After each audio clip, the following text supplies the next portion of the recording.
Hello guys, welcome. Collective reading tayo ngayon. Tingnan natin kung ano yung current energy ng person mo. Be open-minded po, hindi po halos lahat makaresonate. Thank you nga po pala sa mga nagsusubscribe at sa mga bumabalik. Maraming pong salamat. Give me the message for collective. Ano yung current energy ng person mo? Give me the message for collective. Ano yung current energy ng person mo? Give me the message for collective. Ano yung current energy ng person mo?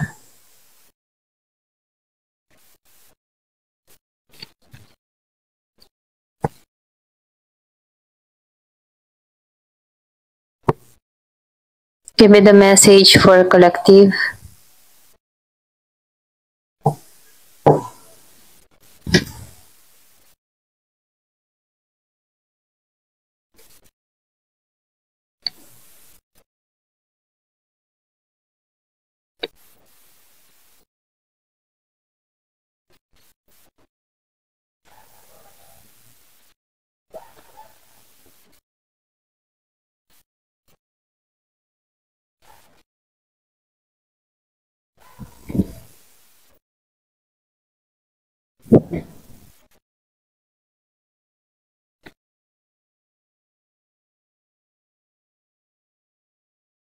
Meron ako nakikitang Aries, Leo, Sagittarius.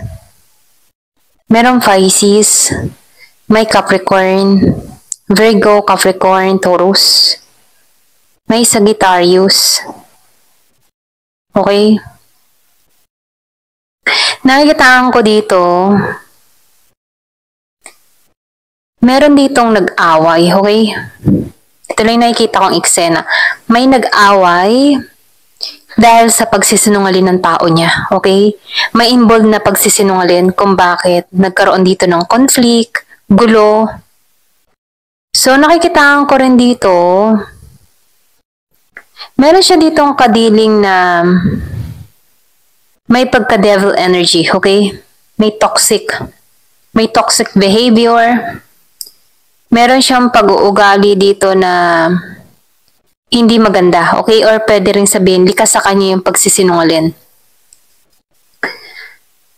Kumbaga, nagsisinungaling tong tao nito hanggat makalusot, okay? Kaya lang, nakikitaan ko dito, merong na-reveal sa'yo, okay? Kung bakit humantong sa awayan or conflict.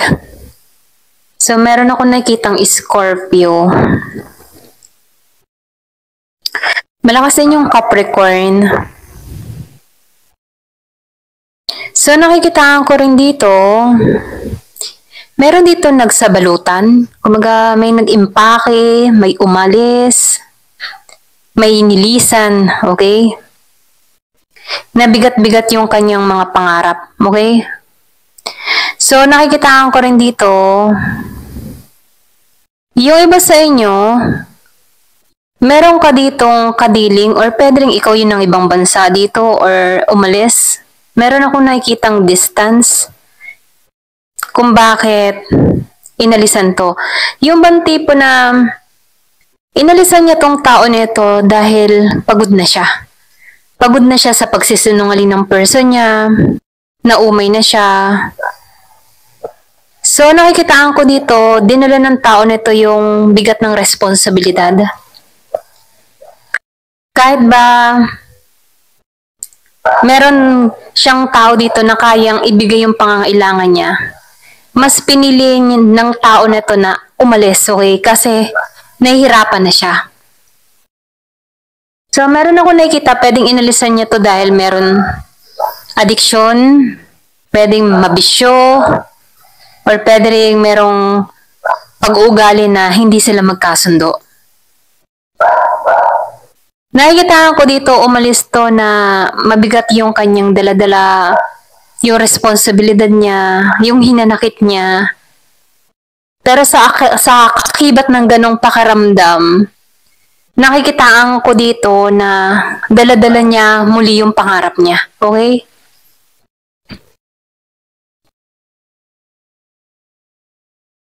So, nakikita ko dito yung pag-alis ng tao na to. Okay, pwedeng ikaw yung umalis dito sa connection na to. Dahil nahirapan ka na, nabibigatan ka na, inalisan mo to. Dahil binubuo mo muli yung pangarap mo. Okay? Kung sino man to, no? Meron akong nakikita dito na nagpursige, nangarap, at nagtiyaga. Na kung saan unti-unti niya nang nare-receive yung mga minimithi niya. Kasi nakikita ko dito, meron ditong tao na nagsawa na sa kanyang person. Pagod na siya. Ganun yung energy ng tao na to. Mas pinagtutuunan niya yung kanyang tagumpay. Yun ang nasa isipan ng tao nito. Magtagumpay, bumuo ng pangarap, magpursige, lumago. So, meron ako nakikitang Year of the Rabbit.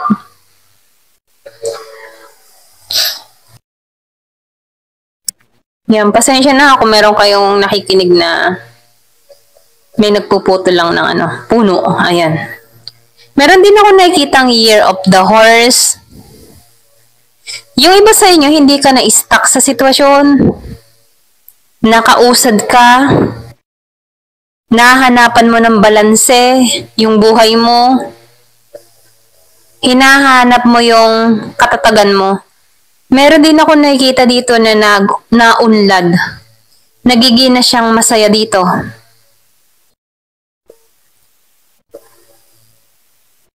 So nakikitaan ko dito, meron ditong tao na nagtatagumpay muli, nahanap niya muli yung kanyang kaligayahan, na ibabangon niya muli yung sarili niya. Kahit meron siyang malungkot na pinagdaanan dito sa tao niya, nakikitaan ko dito na inalisan niya to. Okay? Meron ako nakikita nag-travel. So, yung tao mo dito, ganun pa rin yung energy niya dito. May pagka-toxic. Nakikitaan ko dito, meron tong ugali na hirap kang pakitunguhan, okay? Nafe-feel ko dito na hindi kayo magkasundo.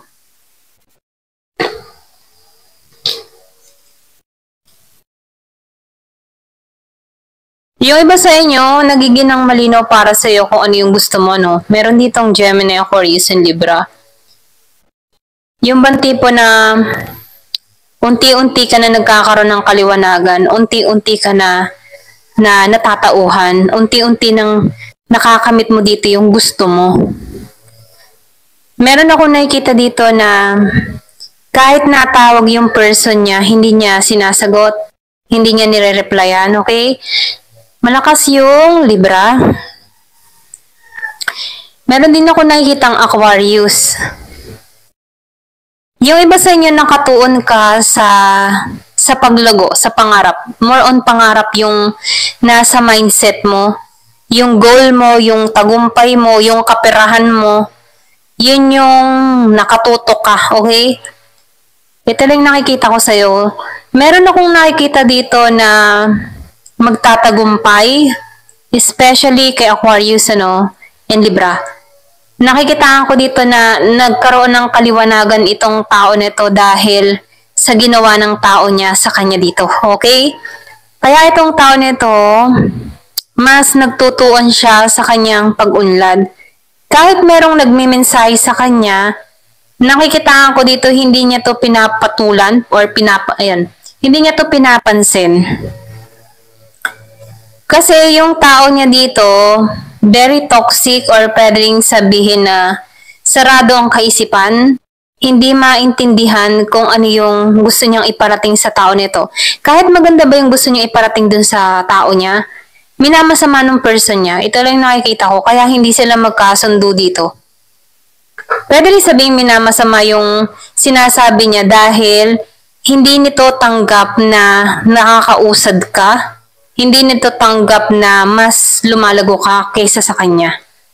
So, nakikitaan ko dito, kung meron kang tao na maedad na, pero ang mindset nito very young or pwede rin may pagka-childish yan, at immature. Ayan.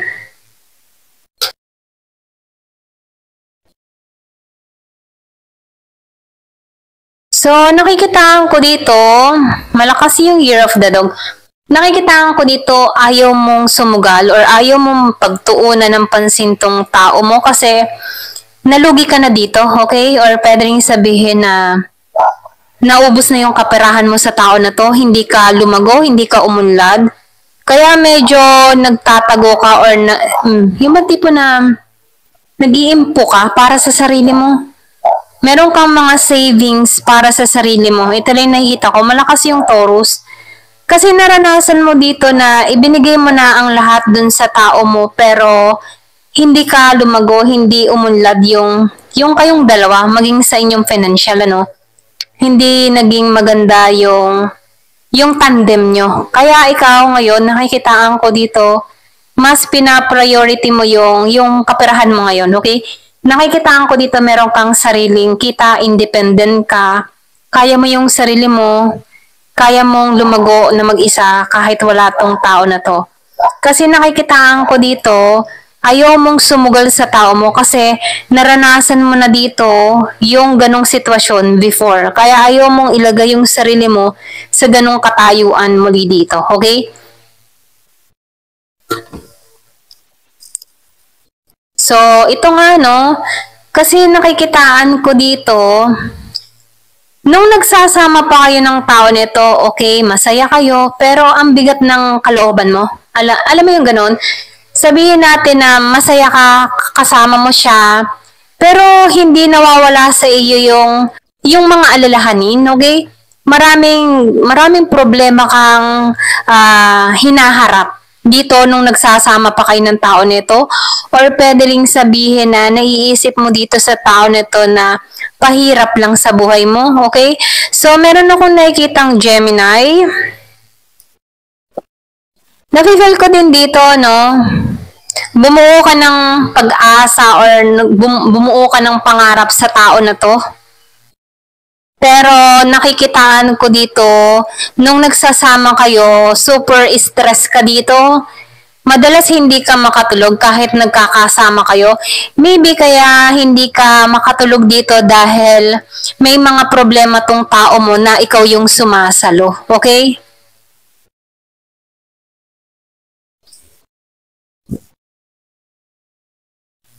So, nakikitaan ko dito, ngayon medyo, yung bang tipo na, nung nagsasama kayo dito, no, ikaw yung mas may utak sa connection. I mean sa may utak, ikaw yung madiskarte, ikaw yung kumikilos kapag nagkakaroon ng problema, ikaw yung nagsusolusyon, ganun. Kumbaga magaling ka mag-resolve ng mga problema. Tinatrabaho mo talaga. Ito lang nakikita ko sa'yo. So, nakikitaan ko dito, more na nasa iyo yung sa'yo nakasalalay lahat, okay? Paano ikaw yung leader ng connection, ganon? Lalo-lalo na sa mga diskarte, okay? Kasi itong tao mo, tipong nanaya siya sa'yo, okay? Nanaya siya sa'yo. Ito lang nakikita ko. Kasi alam ng tao nito na kaya mong resolbahan yung mga problema. Kasi magaling kang mag-resolve ng problema. Or pwede rin magaling kang dumiskarte. Yung iba sa inyo magaan sa'yo ang daloy ng pera.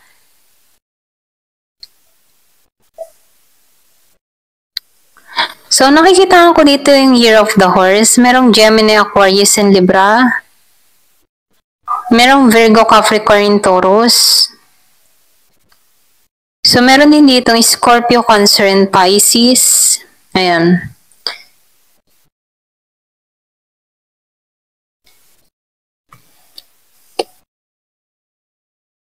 So, nakikitaan ko dito, yung iba sa inyo, masyado kang mapagbigay, Ito lang nakikita ko, nung nagsasama pa kayo dito, talagang ibinibigay mo lahat, abot ng iyong makakaya. Kaya lang, ikaw, walang bumabalik. Parang tipo na, mapalad ka, okay? Mapalad ka. Kaya lang, sa sobrang kapalaran mo, okay? Dahil bless ka, yan.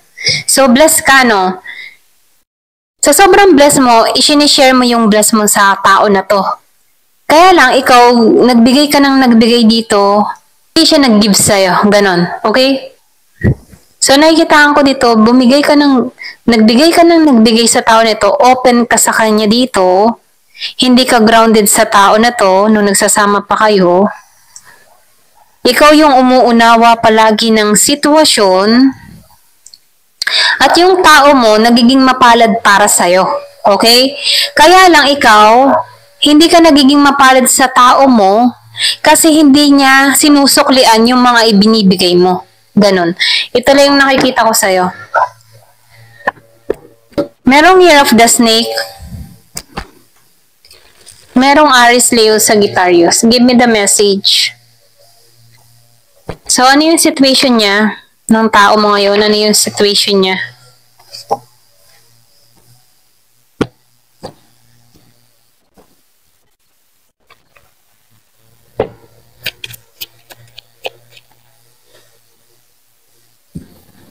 Birit.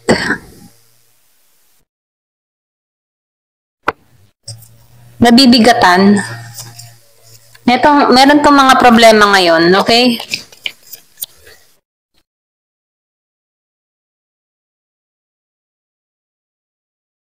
So, nakikita ko dito yung iba sa inyo, nagkaroon ka ng spiritual awakening. Or andito ka ngayon sa spiritual path awakening na kung saan inaaral mo or inaayos mo yung sarili mo. May paglago na nangyayari sa'yo.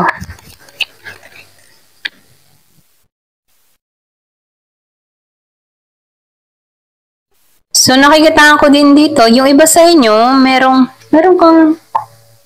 tinatago, okay? Meron ako nakikita na gamit ng dummy account, merong fake profile, meron tinutuklas sa social media, okay? Pero pwede rin ikaw yung tinutuklas dito, merong ditong kumikilos na kung saan inaalam kung anong lagay mo. Gumagamit to ng fake account dun sa iba. So ngayon to kumikilos yung iba sa inyo. Ngayon, nakasubaybay to. Inaalam kung anong nangyayari sa'yo.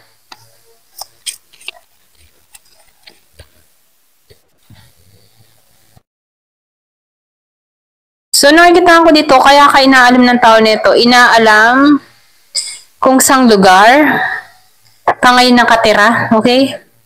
Or pwede rin sabihin na meron ditong natitrigger. Ayan. Pwedeng natitrigger siya dahil sa mga nangyayari sa'yo. Kasi nakikita ko dito yung iba sa inyo stable na may napundar ka, may magandang nangyari sa'yo.